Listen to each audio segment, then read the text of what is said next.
Bien. Bueno, ahí sí. Bueno, el link del grupo de WhatsApp lo puedo mandar si quieren más al final. Bueno, arrancamos con la unidad 1, que empezaba como este gran pantallazo de la lingüística, habla un poco de el objeto de estudio de la lingüística, lengua, lenguaje, y nada, empieza como de a poco introducir lo que son las distintas ramas que tiene la lingüística. Bueno, la lingüística se constituye como ciencia a fines del siglo XX a partir del curso de Lingüística General de Saussure, dictado entre 1906 y 1911. Bueno, la lingüística, eso también es algo que se dice mucho, es una ciencia relativamente bastante mucho más nueva a las demás ciencias, que tal vez tienen muchísimos más años que la lingüística, así que es una ciencia bastante joven, digamos. La lingüística presenta un problema del objeto de estudio que no está dado de antemano, es el punto de vista el que crea el objeto. El fenómeno lingüístico puede ser considerado de diferentes modos. Esto de que el objeto de estudio, tal vez en otras ciencias, puede ser mucho más delimitado desde un primer momento. En la lingüística, al ser el fenómeno lingüístico algo tan abarcativo, va a tener distintos puntos de vista, distintos autores durante muchos años fueron viendo de distinta manera la lingüística y su objeto de estudio, así que según el punto de vista, cómo se va a definir ese objeto de estudio. Cada teoría va a tener su distinto, va a elegir desde qué parte de la lingüística quiere concentrarse y qué objeto de estudio tener. Empezamos con este primer gran concepto de la diferencia entre lengua y lenguaje. En el sentido general, hay una facultad de construir una lengua que es una capacidad natural de todos los seres humanos y eso es el lenguaje, una capacidad que tenemos todos los seres humanos. Y en un sentido específico, es un sistema concreto y particular, una lengua natural, eso es una lengua. Ya el lenguaje es esta capacidad de todos los humanos y la lengua es algo más concreto y particular como es el español, el inglés, portugués, francés, etcétera. Lenguaje entonces es esto general que tenemos todos los humanos y lengua va a ser las lenguas particulares que pues cada humano pueda desarrollar según el idioma que hable básicamente. Así que eso es como el primer gran pantallazo de la lingüística como ciencia. Bien, después, entonces ya tenemos la diferencia entre lenguaje y lengua, lenguaje como esta capacidad de los seres humanos y lengua como los sistemas particulares. Entonces nos podemos adentrar más ya en el lenguaje humano. Benveniste hace un análisis entre la comunicación humana y la danza de las abejas y llega a la conclusión que los sistemas animales no constituyen un lenguaje, sino un código de señales con un contenido fijo, invariable y dependiente de los estímulos. Esto está en la bibliografía, está muy explicado y muy ejemplificado con distintos lenguajes animales. Benveniste justo hace esto con las danzas de las abejas, pero también se habla de los, creo que son simios. Se hacen muchas ejemplificaciones con lenguajes animales para contrastar con lo que sería un lenguaje humano, ¿no? Entonces, bueno, acá justo Benveniste llega a esta conclusión de que lo de los animales no es un lenguaje, sino que es un sistema de signos, o sea, no es un lenguaje como sí, porque no es como el lenguaje humano que podemos decir muchas cosas infinitamente, sino que los animales suelen tener algo bastante limitado que va a depender de los estímulos. Chomsky considera que la creatividad es la propiedad más destacada que diferencia el lenguaje humano de los sistemas animales. Sirve para expresar libremente el pensamiento o para dar respuestas apropiadas en cualquier contexto nuevo. No es determinado por estímulos exteriores. Bueno, esto en comparación con el de los animales, que podemos hablar infinitamente, hablar de nuestro pensamiento, lo usamos para distintas cosas el lenguaje, y tampoco depende de los estímulos. No es necesario que yo tenga hambre, que eso es un estímulo externo para poder hablar. Puedo hablar cuando yo quiera, porque no necesito de un estímulo para poder hablar. Después también además de comparar a la lengua humana con los animales, se habla de los lenguajes artificiales, que son una creación consciente, intencional, con un fin y una función determinada, con dominios específicos y necesitan de un aprendizaje específico. Las lenguas naturales, en cambio, son programadas biológicamente en la especie humana, su adquisición no es voluntaria, su uso es inconsciente, sus funciones son múltiples y no necesita de procesos reflexivos. Cuando hablamos de lenguajes artificiales, se puede hablar como desde, no sé, el código binario, que eso tuvo que ser creado, a lenguas ficticias como El Señor de los Anillos, que tiene su propia lengua. Bueno, eso es algo artificial que fue creado con un fin específico, en el caso del código binario, para los usos que se le da al código binario, en el caso de una lengua ficticia, bueno, para el momento de la historia. Y la lengua natural no es algo que se haya creado así de la nada, sino que está programado biológicamente en los seres humanos, esa lengua natural.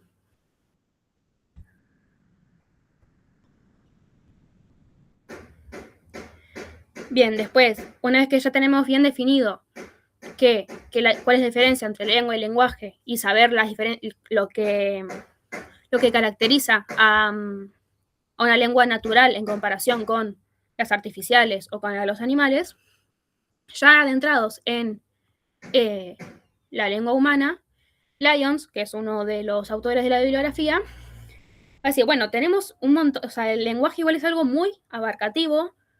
Entonces, él se centra en que, por ejemplo, en el lenguaje humano tiene escritura y tiene oralidad. Pero él le va a dar prioridad a la oralidad. Tiene prioridad histórica, porque la oralidad existió desde mucho antes que la escritura. Prioridad estructural, porque es distinta la estructura del lenguaje hablado a la escritura. La prioridad funcional, porque las funciones que cumple la lengua oral con la lengua escrita son distintos.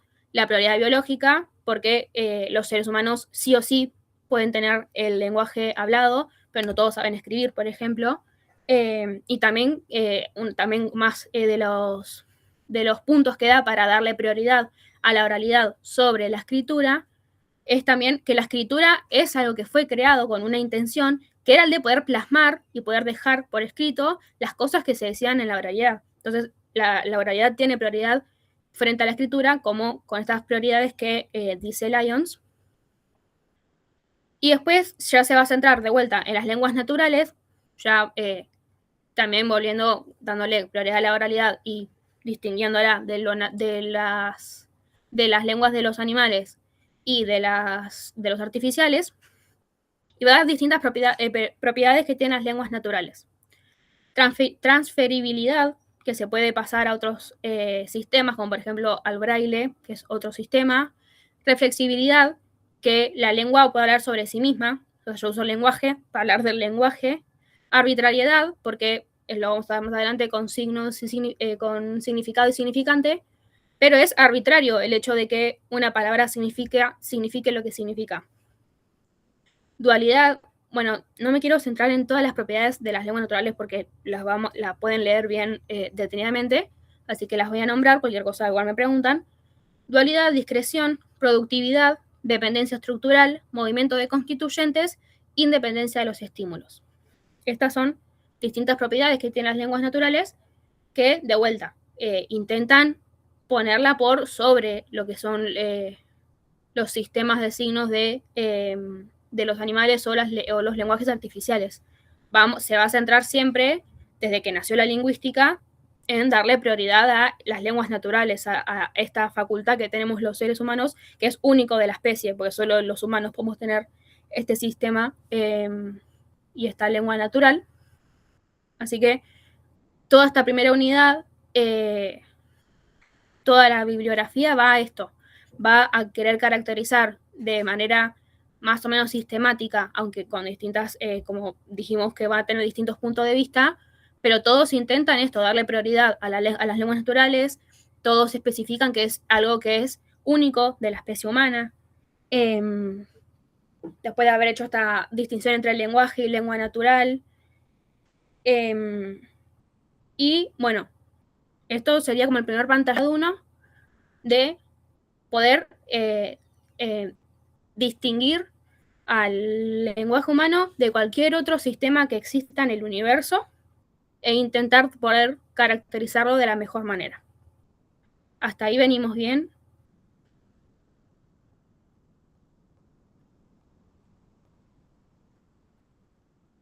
Sí, venimos bien.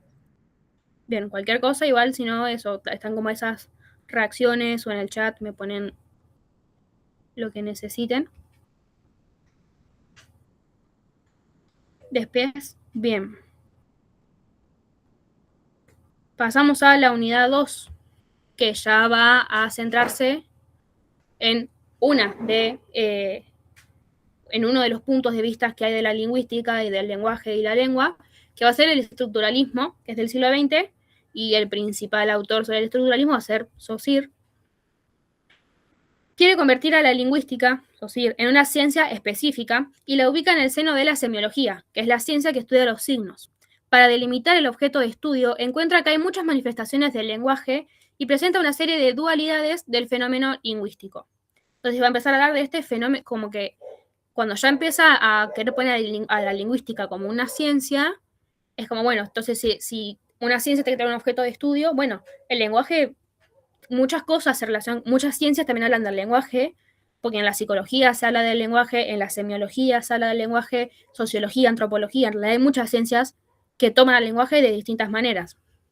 Entonces, en este fenómeno lingüístico, empieza a encontrar que hay muchas dualidades, como bueno, sonido y pensamiento, como que el lenguaje incluye el sonido, que es el habla, pero que está representando el pensamiento. Tiene un aspecto individual y un aspecto social, porque hay un humano particular puede usar la lengua, pero lo hace en una comunidad, en una sociedad, entonces tiene un aspecto social también.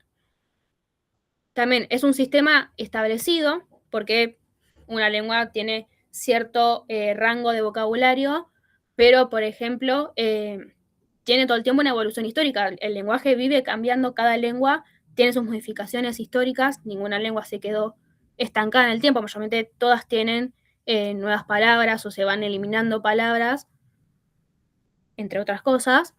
Así que también tiene una evolución histórica el lenguaje. Entonces, Saussure empieza a ver todas estas dualidades del fenómeno lingüístico y delimita su objeto de estudio sobre la distinción entre lo social y lo individual. En el dominio de lo social reside el objeto de su ciencia, la lengua, que se puede recortar del resto del lenguaje. El objeto de estudio no me sale la palabra, de Saussure es la lengua, de carácter social. Secundariamente, el acto individual de la ejecución del lenguaje de naturaleza física y en el sujeto tiene un rol activo es el habla. Entonces empezó a hacer la distinción entre lengua y habla, pero que estas dos igualmente interactúan.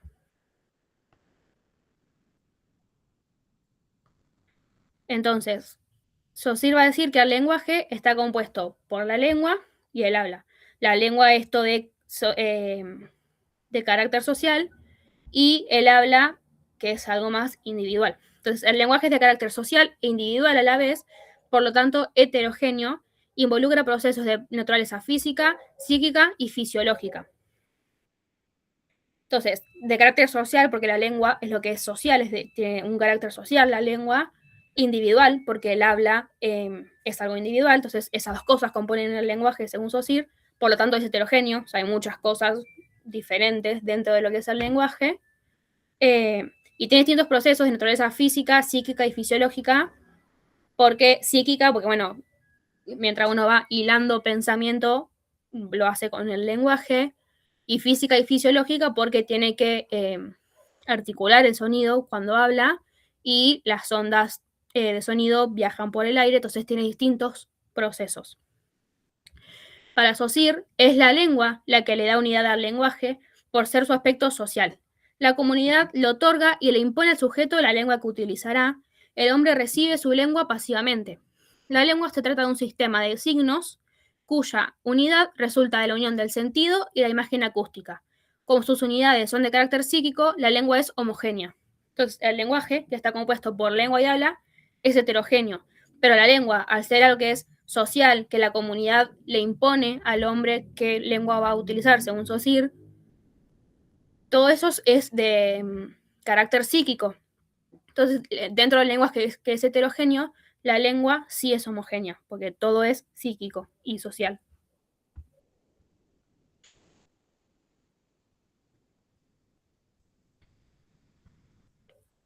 Bien, entonces después, en lo que es la bibliografía de esta parte, tanto Saussure como Benveniste, los dos van a hablar de semiología, semiótica, el signo lingüístico en general.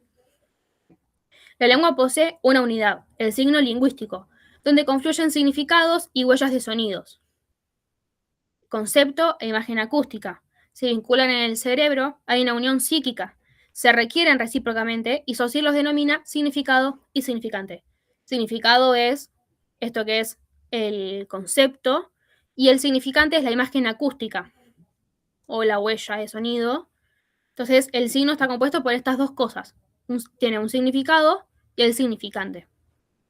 La lengua es un sistema de valores puros. Dos elementos entran en juego en su funcionamiento, las ideas y los sonidos. Dentro de un sistema de signos va a haber ciertos elementos particulares que adquieren un valor dentro de ese sistema en función de su relación con otros elementos. Entonces, es un gran sistema de signos y cada signo tiene un valor que se define no de manera positiva como decir, bueno, el significado mesa es así porque por alguna razón.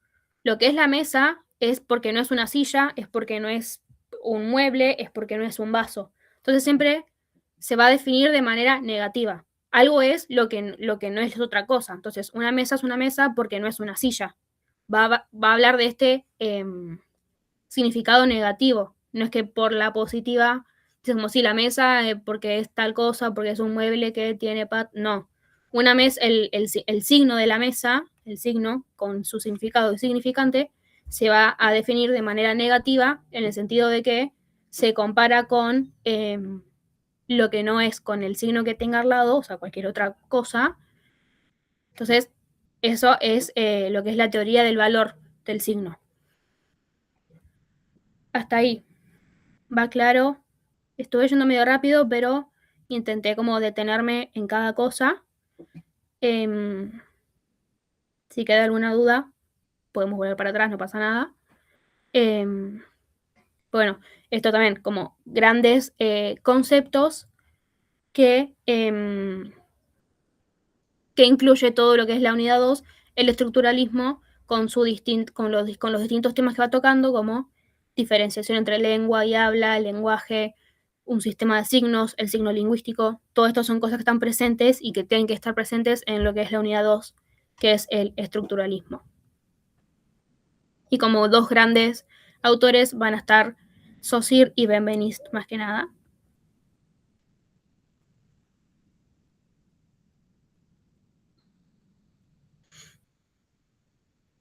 Bien.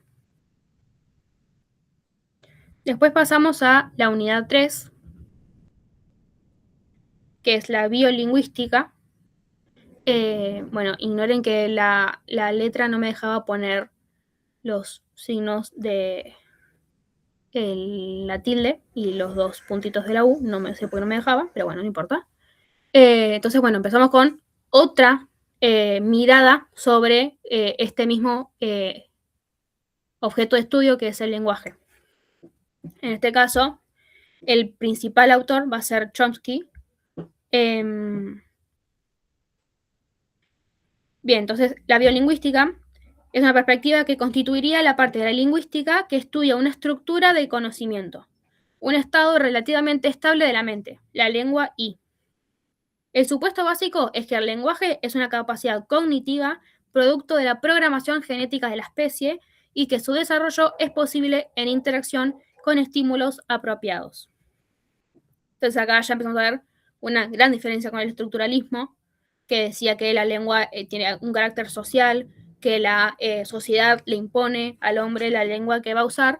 Acá tenemos que el lenguaje es una capacidad cognitiva, o sea, dentro del conocimiento en el cerebro. La facultad del lenguaje es un órgano mental, ¿no? Acá ya nos alejamos de este carácter social, sino que es un órgano mental, lo que está en el cerebro del hablante, un subsistema de un sistema complejo, o sea, todo lo que es la mente humana. Sería un componente de la mente-cerebro que interactúa con otros componentes. Expuesta a los estímulos adecuados, se desarrolla, cambia de estado y adapta a la forma de una lengua y una gramática mental, una lengua interna, individual e intencional. Por eso lengua I, porque es interna, es individual y es intencional. Dos principios esenciales guían el estudio del lenguaje: el internismo, la facultad del lenguaje como una propiedad genética de la mente, y el naturalismo metodológico. La facultad del lenguaje puede estudiarse como los objetos del mundo natural. Entonces, como ven, hay como totalmente casi lo contrario al estructuralismo, porque ya no toma a la lengua con este carácter social y un sistema específico con carácter social que la sociedad le impone al hombre, sino que ya estamos hablando de que el lenguaje es algo que está en la mente de los humanos de manera genética, biológica, que nacemos con eso, y que puede estudiarse como se estudia cualquier cosa de lo que son las ciencias naturales. Chomsky va a poner dos problemas clásicos en la tradición de los estudios lingüísticos, que es el problema de cómo es el uso creativo del lenguaje, que le va a poner problema de Descartes, y la adquisición del lenguaje, que le va a poner problema de Platón.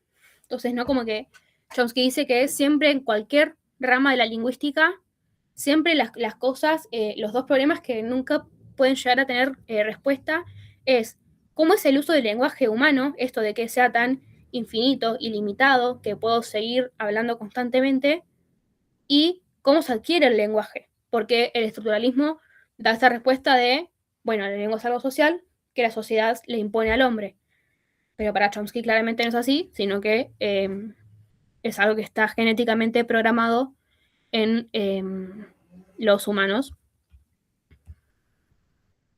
Entonces, ya cambiamos totalmente de página, o sea, es muy distinta la biolingüística al estructuralismo, y también los nombres ayudan. El estructuralismo, porque habla de estructuras, y biolingüística ya nos vamos a lo más biológico, si se quiere. Bien, entonces, según la biolingüística, la lingüística debe estudiar los siguientes aspectos del órgano del lenguaje, que sería con un modo similar a cómo se estudia cualquier aspecto de la naturaleza biológica del ser humano. Entonces, como cualquier cosa que tenga cualquier ciencia que estudia otras partes de la biología humana, la lingüística tendría que poder estudiar del órgano del lenguaje su estructura. Entonces, la pregunta sería, ¿cuál es la naturaleza del conocimiento lingüístico? Su función, cómo se usa la lengua, desarrollo en el individuo, cómo se adquiere una lengua particular, desarrollo evolutivo en la especie, cómo llegó la especie humana a tener la capacidad del lenguaje, y la base física, cuál es la base neurológica del lenguaje. Entonces, toma los aspectos que se tiene con cualquier otro objeto de estudio de cualquier otra rama de la naturaleza biológica y las lleva a la lingüística y al conocimiento lingüístico y a la lengua y al lenguaje.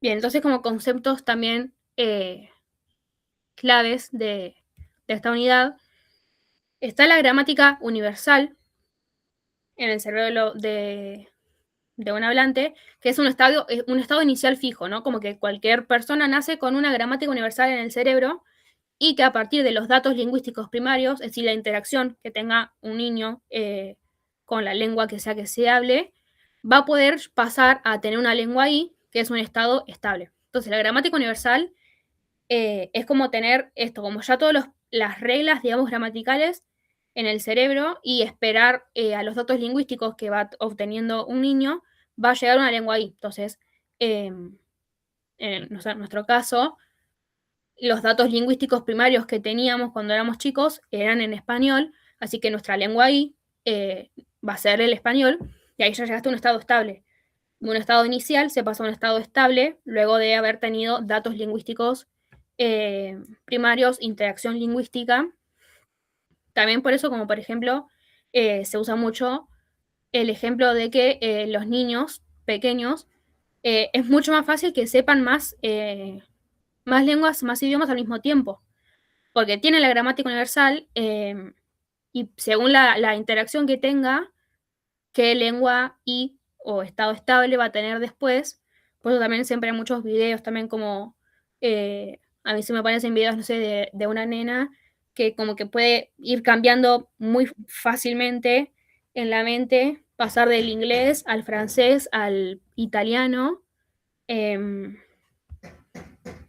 Por esto, porque si seguimos esta teoría, ya tenemos genéticamente establecido una gramática universal, y según la interacción que tengamos, vamos a llevar una lengua ahí. Entonces, si un niño está expuesto a distintas lenguas, va a poder incorporarlas más fácil. En la historia de la gramática generativa, que es como el nombre que tiene esta nueva gramática, digamos, es posible identificar dos modelos. Como dos partes tuvo esta gramática, o sea, como el marco teórico de la gramática generativa tuvo dos modelos. El modelo regular, que fue una adecuación descriptiva, como esto, que sea un manual, si se quiere, de describir todos estos conceptos nuevos que se introdujeron, como lengua y gramática universal, gramática generativa. Y después se creó el modelo de principios y parámetros. Ahí es donde ya se empieza a explicar más, ya como esta facultad del lenguaje, que es genéticamente establecida en el humano, cómo ya más en profundidad cómo funciona esta facultad del lenguaje y qué cosas se puede hacer con esta facultad del lenguaje. También la gramática generativa, bueno, estudia la lingüística y ya empieza con, o sea, Chomsky ya como empieza con una base de lo que es la psicología cognitiva, por esto de decir que la facultad del lenguaje es una estructura cognitiva, lo que está en la mente, y eventualmente lo que se esperaba era que la lingüística pueda estudiarse con cualquier ciencia natural. Entonces, ideas esenciales en la concepción de la facultad del lenguaje como una estructura cognitiva específica y biológicamente determinada, propia y exclusiva de la especie humana. Entonces, como estos puntos que yo sí va a querer desarrollar la gramática generativa, es la especificidad de dominio del conocimiento lingüístico, la distinción entre el conocimiento y el uso, lo que va a ser como la competencia, que es el conocimiento del lenguaje, y la actuación, que es cómo se usa, son dos cosas distintas, lo que uno conoce y lo que uno usa. El componente central va a ser la sintaxis, entonces toda esta facultad del lenguaje va a estar en nuestra mente organizada según la sintaxis, y la sintaxis va a ser autónoma del significado y del uso. Bien, hasta ahí vamos con biolingüística y gramática generativa o generativismo. ¿Tienen alguna duda? ¿Vienen bien?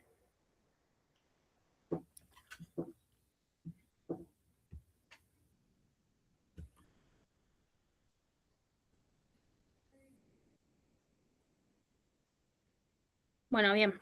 Cualquier cosa, ustedes me detienen y seguimos. Bien.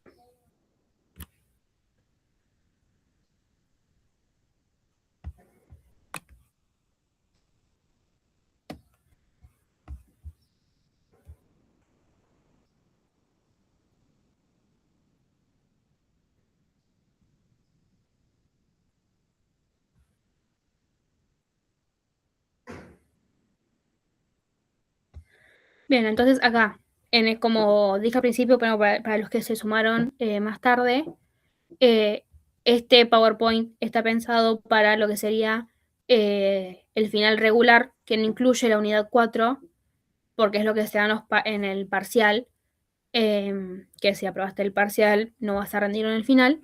Pero para los que rindan libre, después puedo pasarles el PowerPoint que uso para cuando doy el grupo de estudio para el parcial, que ahí están los temas del parcial, que incluiría lo que sería unidad 4. Así que ahora pasamos a lo que sería la unidad 5, la última unidad, que se va a centrar en el discurso. El discurso es un concepto que apunta a destacar el protagonismo del sujeto hablante que se integra al funcionamiento de enunciados, cómo el hablante se construye a través de la lengua y mediante qué procedimientos.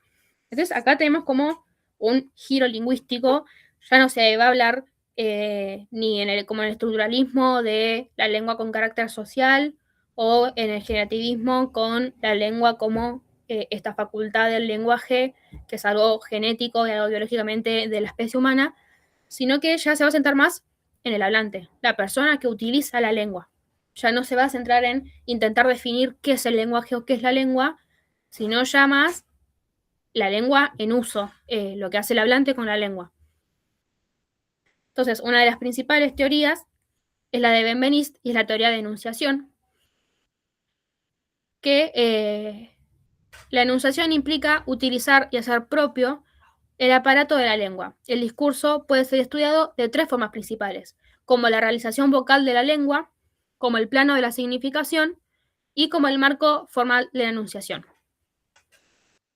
También todo lo que es la teoría de la enunciación de Benveniste, se va a hablar de deícticos, que son estas palabras, bueno, para los que ya rindieron el parcial, estas palabras que no tienen referencia establecida, sino según el contexto en el que se usen, qué referencia va a tener. Como por ejemplo, con los pronombres personales, cuando yo digo yo, me refiero a mi persona, pero cuando otra persona diga yo, se va a referir a esa persona. Lo mismo con los demostrativos como yo digo este celular, va a referirse a este celular, pero cuando lo diga otra persona o que esté referido a otra cosa, entonces son estas palabras que su referencia va cambiando según el contexto en el que se enuncie. Y también va a hablar de las modalidades, que el mensaje que se dice, que se enuncia, tiene distintas modalidades, hay distintas modalidades de enunciación. Entonces son cosas que le agrega a esta teoría de la enunciación de poner, de cómo el hablante se apropia de este sistema de la lengua para comunicarse. También con este nuevo giro lingüístico de dejar tanto de enfocarse en las definiciones o las descripciones de los conceptos de lengua y lenguaje, nace la pragmática, que se dedica a estudiar los principios generales que regulan el uso del lenguaje en la comunicación. Entonces la pragmática se va a centrar principalmente en el uso del lenguaje. Ya no se va a encargar de intentar describir qué características tiene o de qué manera se adquiere el lenguaje, sino directamente a cómo los hablantes usan el lenguaje. Entonces tenemos como esta nueva rama, que es la pragmática, y como todo descubrimiento científico, va a tener problemáticas. En el caso de la pragmática, las problemáticas que presenta son las del significado no convencional, es decir, que no siempre el lenguaje se usa con su sentido literal, que a veces la gente puede decir algo pero querer significar otra cosa. La sintaxis y el contexto, de cómo no el contexto va a ser parte de la sintaxis y la gramática, porque va a depender mucho de esto, de este contexto lingüístico, este contexto social, de qué manera se utiliza el lenguaje, y la referencia y la deixis, que es esto que también ya había planteado Benveniste, al poner el lenguaje en uso, cada persona le va a dar distinta referencia a las palabras que necesitan tener referencia, va a cambiar con la deixis. Y en el análisis pragmático se tienen en cuenta 2 tipos de elementos. Los materiales, que serían, no sé, por ejemplo, los participantes, o sea, emisor y destinatario, el enunciado y el entorno. Todos esos son elementos materiales del contexto lingüístico. Y están los elementos relacionales, que es la información pragmática, la intención que tiene el hablante, la relación social que hay entre los hablantes, el significado y la interpretación del mensaje, y la semántica y la pragmática. Semántica, ¿no? También con esto de el sentido de la lengua. Y acá esto va a ser, lo hice como un punteo, porque lo que tienen todos estos son distintos autores que todos le dan, se van reformulando entre ellos, todos hablan de la pragmática y del uso del lenguaje, pero acá claramente no lo iba a desarrollar todo. Está bueno que lo lean, en los resúmenes está como bien explicado, porque lo que hacen los autores es que van tomando la teoría del otro y le cambian algunas cosas o reformulan algo o toman el concepto de otro autor para de ahí saltar con su teoría. Entonces, a grandes rasgos, todos estos autores van a hablar de pragmática. Austin va a hablar de enunciados declarativos o constatativos, que son estos enunciados que pueden ser, digamos, que uno puede comprobar, por ejemplo, si son ciertos o falsos. Y después están los enunciados performativos o realizativos, que también acá eso es bastante como interesante de leer, de cómo, por ejemplo, hay verbos que ya por sí, al enunciarlos, estás haciendo una acción. Como por ejemplo, siempre se pone el ejemplo de disculpar, prometer, jurar. Son verbos que al emitirlos ya están haciendo, el enunciado es performativo, es realizativo. Ya estás haciendo una acción con el hecho de decirlo. Como si vos decís disculpame, ahí, o sea, en ese verbo estás haciendo una acción que es, por ejemplo, la de pedir perdón. O bueno, cuando decís te juro, te prometo, estás hablando, pero al mismo tiempo estás haciendo una acción. Entonces habla de estos enunciados performativos o realizativos. Habla de la doctrina de los infortunios, que son como todas estas distintas cosas que pueden salir mal a la hora de hacer un enunciado. Y va a hablar de los actos de habla, ¿no? Como el habla haciendo actos. Va a estar el locutivo, que es el hecho de decir algo. La proposición en sí. La proposición en sí es el ilocutivo. Y el perlocutivo, que es lo que se quiere decir, la intención que se tiene con esos actos de habla. Después Ser va a hablar de actos de emisión, o sea, le cambia, a veces por eso les digo esto de que se van retomando entre ellos. Entonces, para él los actos de habla, en vez de ser locutivo, ilocutivo y perlocutivo, va a ser el acto de emisión, que es el hecho de hacer el mensaje, proposicional, o sea, el ilocutivo pasa a tener el nombre de proposicional porque es lo que se propone dentro del el acto de habla, y el ilocutivo. Entonces, hablar de que como que tiene dos partes. Una proposición, que es lo que se está diciendo, y un indicador de fuerza ilocutiva, ¿no? Si es declarativo, si es exclamativo, si es interrogativo, las distintas fuerzas que puede tener un acto de habla. Grice va a hablar de principio de cooperación. Acá también ya él se centra más en la interacción entre dos hablantes, lo que sucede en lo que se puede decir como una charla, digamos. Entonces va a decir que siempre se tienen ciertas normas a la hora de hablar con otra persona. La norma de cantidad, bueno, acá quedó mal. La norma de cantidad, que no hay que decir ni más ni menos de lo que se necesita. Cualidad, la norma de cualidad, de que lo que se diga tenga que ser verdadero. La norma de relación, que lo que yo digo a la otra persona tiene que estar relacionado con lo que se venía hablando. Y de modalidad, que se continúe con esta conversación que cada uno tiene que cooperar para que una conversación sea exitosa, digamos. Y va a hablar de las implicaturas conversacionales, que es esto, como estas implicaciones, lo que alguien quiere decir dentro de una conversación. Y también se lee sobre Sperber y Wilson, que también retoman a Grice y hablan de la teoría de la relevancia, como de esto de, así como se toman principalmente la norma de relación de Grice y hablan de esto, como de cómo en la conversación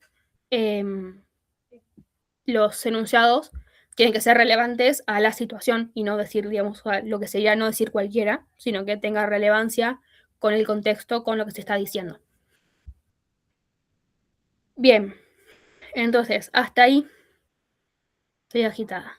Eso es lo que sería la unidad 5 que hizo este giro lingüístico, y acá vieron que ya dejamos de hablar de lengua y lenguaje, habla, cómo se hace con el estructuralismo y el generativismo, sino que ya la pragmática viene a estudiar el uso del lenguaje, cómo el hablante usa el lenguaje, qué función, eso se llama el funcionalismo, qué función tiene el lenguaje en un contexto lingüístico específico.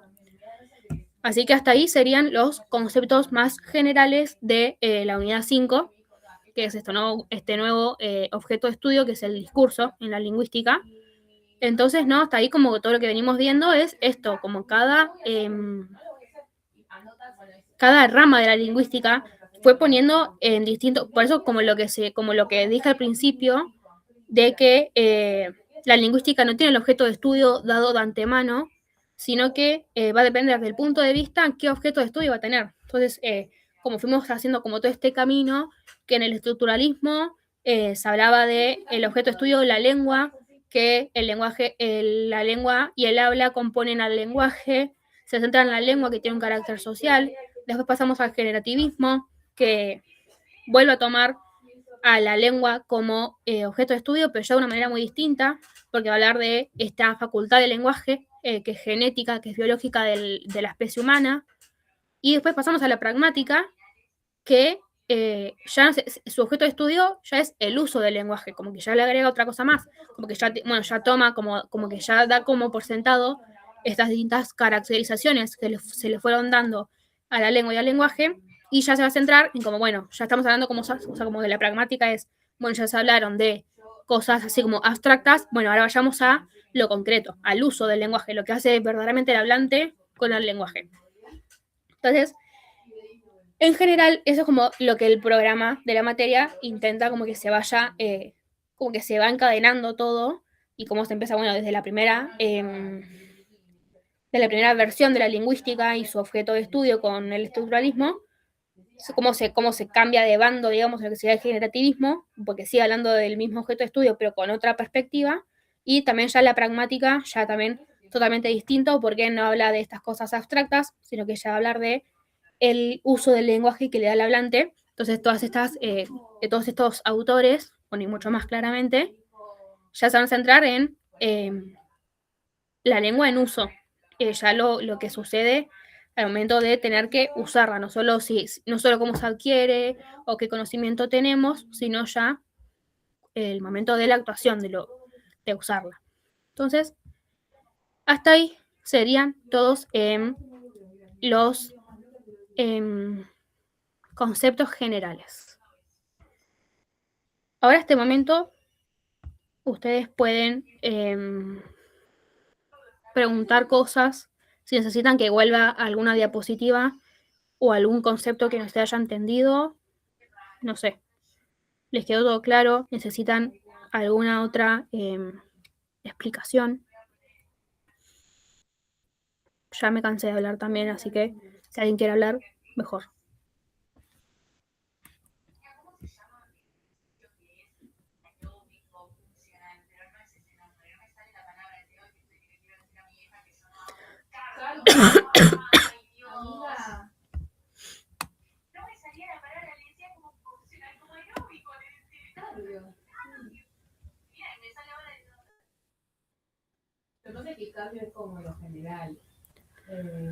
Bueno, bien que haya quedado claro.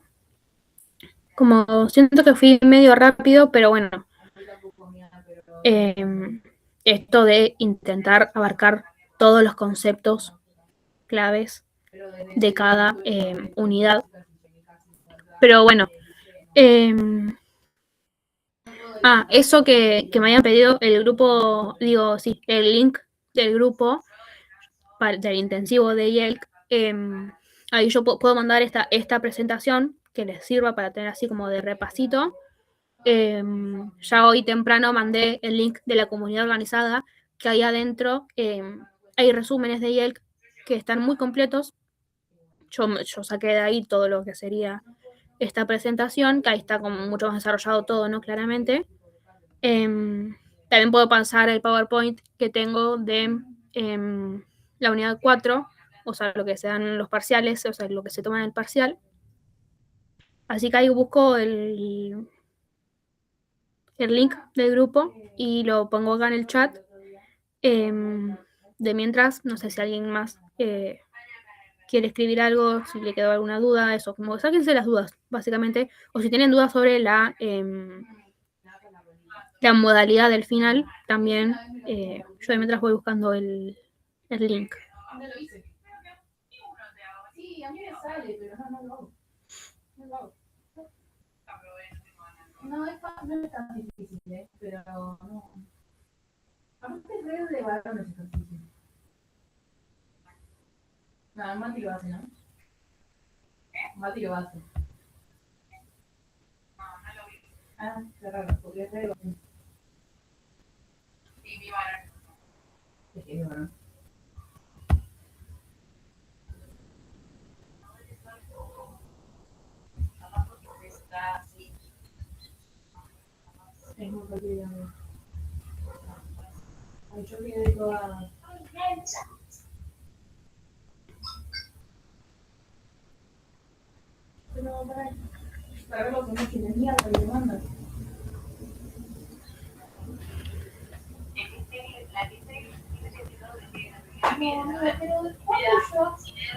¿Cuándo yo te diría algo vos?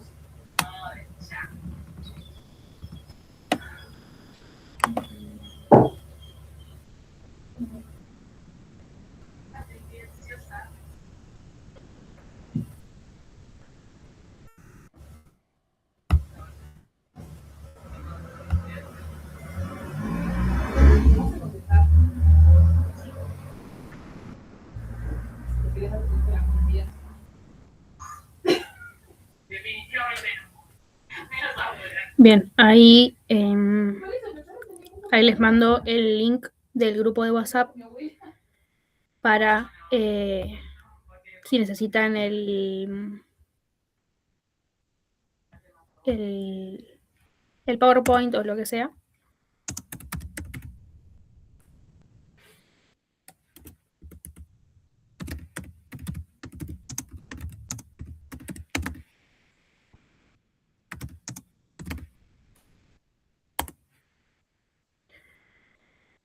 Bien, ahí estaba leyendo.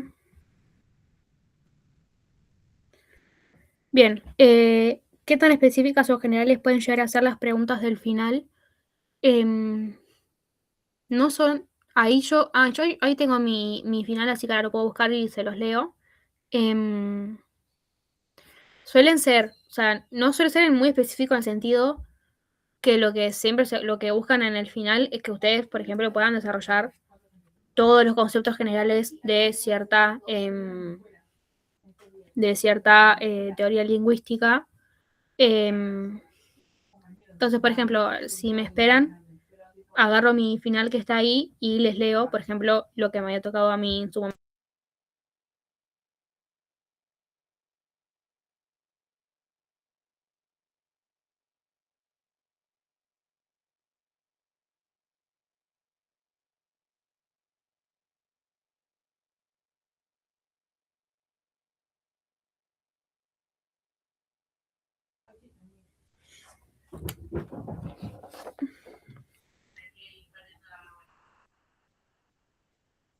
Bien, acá tengo mi final, yo lo rendí en 2024.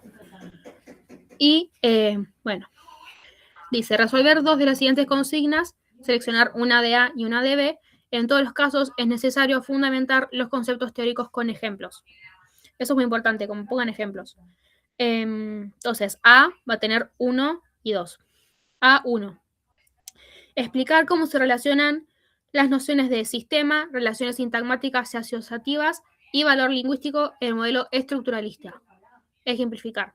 Entonces, ¿no? Ese les da ciertas nociones, en este caso del estructuralismo, para que ustedes puedan desarrollar después también y agregando los demás conceptos que se necesiten. Y A2, o sea, la otra opción sobre A, desarrollar, relacionar y fundamentar los conceptos de facultad del lenguaje, gramática universal y lengua I en el modelo generativo, determinar cuál es el objeto de estudio y explicar por qué, ejemplificar. Yo, por ejemplo, elegí esa, que es básicamente esto, poder desarrollar todo lo que sería lo que es generativismo. Entonces hay como las dos opciones eran o los conceptos generales del estructuralismo o las nociones básicas del generativismo. Después B, que también tiene dos opciones, B1, explicar el concepto de inferencia e indicar con qué problemas de la pragmática puede relacionarse, fundamentar y ejemplificar. Entonces, esta es ya la de pragmática. O B2, desarrollar y ejemplificar los principales principios de investigación que guían el estudio de las lenguas naturales humanas, que esto sería lo de la unidad 1, todo lo que caracteriza a las lenguas humanas. Entonces, este es un modelo de parcial de final. Pero entonces sí, no suelen ser o sea, suelen ser bastante generales porque es en el sentido de esto, por ejemplo, poder explicar nociones generales del estructuralismo, nociones generales del generativismo, principios de investigación de las lenguas humanas, como que suelen ser bastante generales. Puede ser que en algún modelo de final haya alguno como un poco más específico, como por ejemplo, no sé, diferencia entre lengua entre lengua y habla del estructuralismo, pero como sea, suelen ser bastante generales. Así que eso, sobre el final. No sé si quedó claro.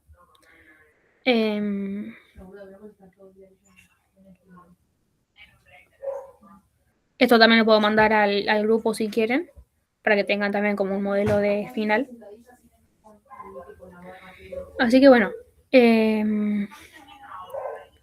Bueno, si no les queda ninguna otra duda, no nada, podemos dar por finalizado esto. Cualquier cosa igual, eso, me pueden hablar por el grupo de WhatsApp, por privado, por lo que quieran, si les queda alguna duda. Así que nada, éxitos en el final. Y bueno, ya son libres si quieren irse. No, de nada. Yo sé con 70 kilos, tipo, y no hubiese sido capaz de no sé, sí, pero no me, de eso no me lo dije la rodilla.